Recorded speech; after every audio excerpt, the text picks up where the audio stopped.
नमस्कार, सुप्रभात, स्वागत, अभिनंदन आप सभी का सबरंग कार्यक्रम में। मित्रों, हम सभी जानते हैं कि दूध, दही, छाछ, मक्खन या घी एक ही कुल के हैं, लेकिन इनकी कीमत अलग अलग है, क्योंकि व्यक्ति जन्म से नहीं लेकिन अपने स्वभाव से, अपने चरित्र से, अपने कर्म से महान बनता है। हम अपने आप को कितना श्रेष्ठ बनाना चाहते हैं, ये हमारे अपने स्वभाव, अपने कर्म, अपने चरित्र पर निर्भर करता है कि हम उस पर कितना ध्यान देते हैं। ऊंचे कुल में पैदा हो जाना केवल श्रेष्ठता की निशानी नहीं है। कोई गरीब विपन्न परिवार में जन्म लेकर के भी सारे संसार में अपने परिवार का, देश का नाम रोशन करता है, और ये होता है उसके स्वभाव, उसके कर्म, उसके चरित्र से। इसीलिए हम भी अपने जीवन की इन मूल चीज़ों पर ध्यान दें ताकि हम भी श्रेष्ठ बने और हमारा परिवार भी हमसे बहुत बहुत सारे संसार में विख्यात हो। तो मित्रों, इसी सुंदर भाव के साथ कि हम श्रेष्ठता की ओर अपने जीवन को लिए चलेंगे, आइए चलते हैं आज के सुंदर सुवाक्य की ओर। ओम शांति। आज आपको एक किस्सा सुनाते हैं एक छोटे से बच्चे का, जिसकी एक बहुत ही अच्छी आदत थी कि वो अपने टिफिन को पूरी तरह खत्म कर देता था। एक अन्न का कण भी नहीं बचाता था। इस पर उसके दोस्त उसका मजाक उड़ाते थे। एक बार उसके किसी दोस्त ने उससे पूछ ही लिया कि तुम ऐसा क्यों करते हो। तो उसने बहुत ही प्यारा जवाब दिया। उसने कहा कि इसके 4 कारण हैं। पहला, ये मेरा आदर है मेरे उस पिता के लिए जो उसे कमाने के लिए रात दिन एक करते हैं। दूसरा, ये मेरा आदर है मेरी उस माँ के लिए जो रोज़ सुबह उठकर बड़े प्यार से मेरे लिए इसे पकाती है। तीसरा, ये मेरा आदर है मेरे उस देश के किसान के लिए जो खुद भूखा रहकर रात दिन खेतों में मेहनत करता है। चौथा, ये मेरा आदर है उस अन्नदाता के लिए, उस परमपिता परमात्मा के लिए जिसकी ही कृपा से मैं 3 टाइम का भोजन हर रोज ग्रहण करता हूँ।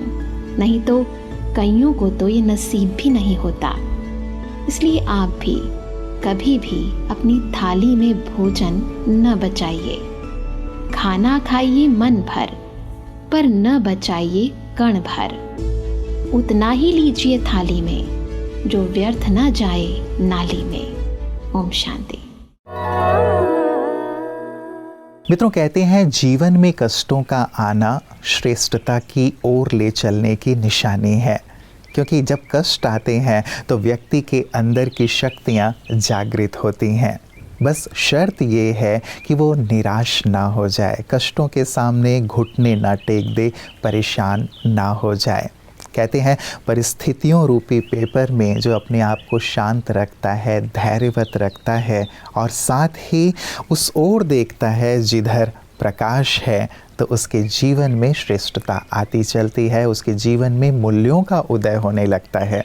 और जितना ही वो कष्टों से पार होकर के सफलतापूर्वक अपने जीवन में आगे बढ़ता है, उतना ही औरों के लिए भी प्रेरक बन जाता है। तो मित्रों, जीवन में यदि शारीरिक कष्ट भी आते हैं तो भी इन कष्टों को हम बहुत ही सहजता से लें, क्योंकि आए हैं तो जाएंगे ज़रूर। हमारी तो ये कामना रहती है कि आप हमेशा ही स्वस्थ रहें। इसीलिए प्रतिदिन आपके लिए आपकी सेहत आपके हाथ में लेकर आते हैं, ताकि आप नई नई बातों को जान सकें और जागरूक रह सकें। ओम शांति। बहुत सारे मिनरल्स हमारे बॉडी की रिक्वायरमेंट होती है, और इतने सारे मिनरल्स जो हम न्यूट्रिशन के बुक में पढ़ते हैं या मेडिकल के बुक में होती है, वो सारे हमें पता नहीं होता है कि कैसे हम अपने बॉडी को सप्लाई करें। तो हम सभी कहीं ना कहीं कोशिश करते हैं कि अच्छी डाइट लें और हमारी बॉडी को मिनरल्स मिले। और एक बात और बताऊं, मिनरल्स जो है वो हमें ज़्यादा करके कच्ची चीज़ें जो होती है, फ्रूट्स या वेजिटेबल्स, उससे मिलता है।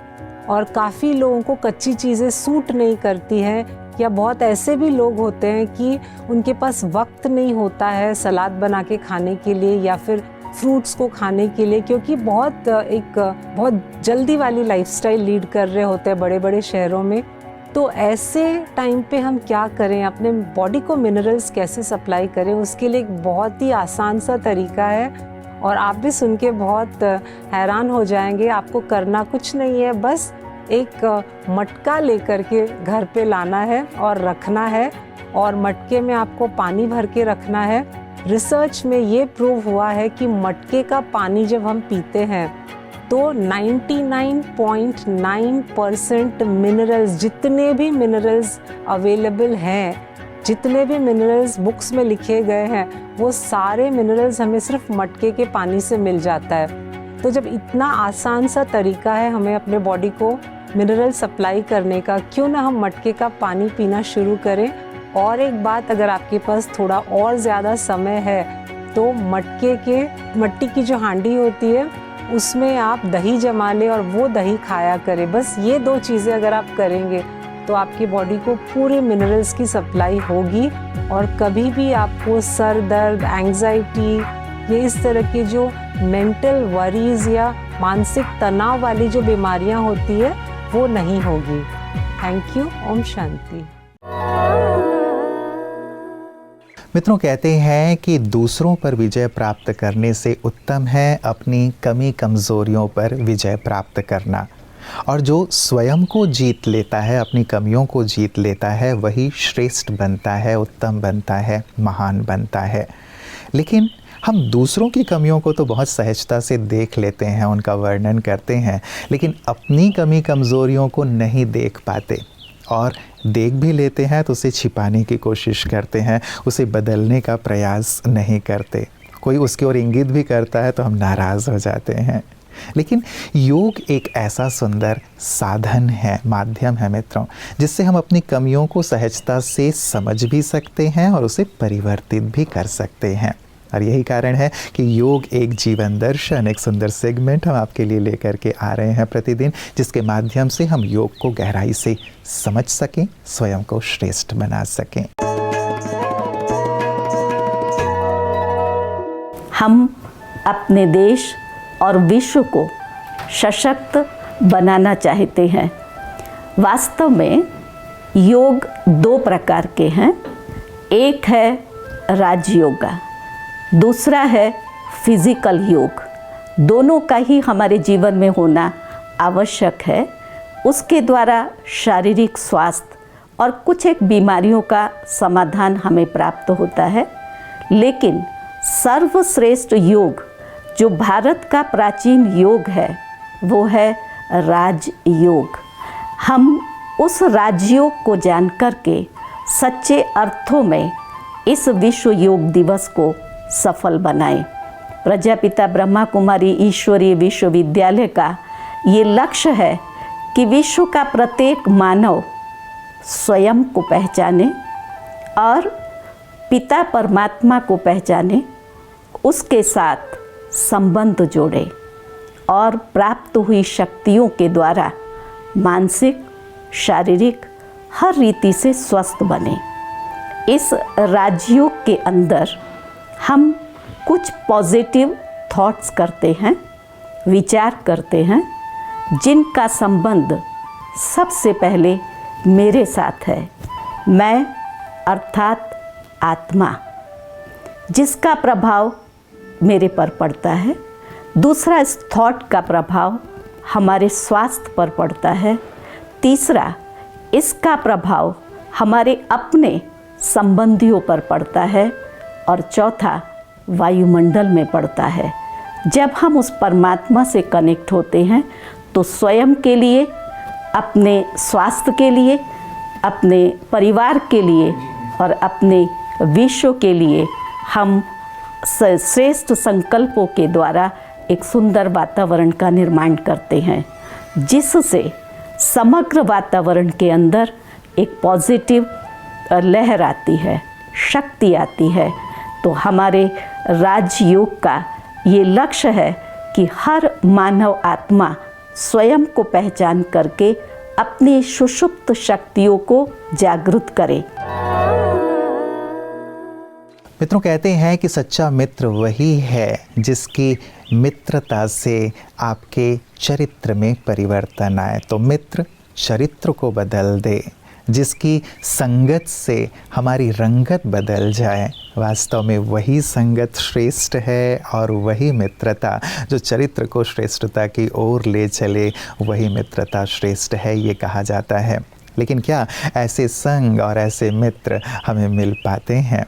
इसीलिए किसी महापुरुष ने कहा है कि वो एक ईश्वर ही है जिसकी मित्रता, जिसकी संगत सचमुच जीवन को सर्वोत्कृष्ट बना सकती है, जिसकी मित्रता हमें सर्व विघ्नों बाधाओं से मुक्त करके जीवन को खुशहाली की ओर ले जा सकती है। कैसे उसकी मित्रता प्राप्त की जा सकती है, कैसे उसकी संगत में रहा जा सकता है?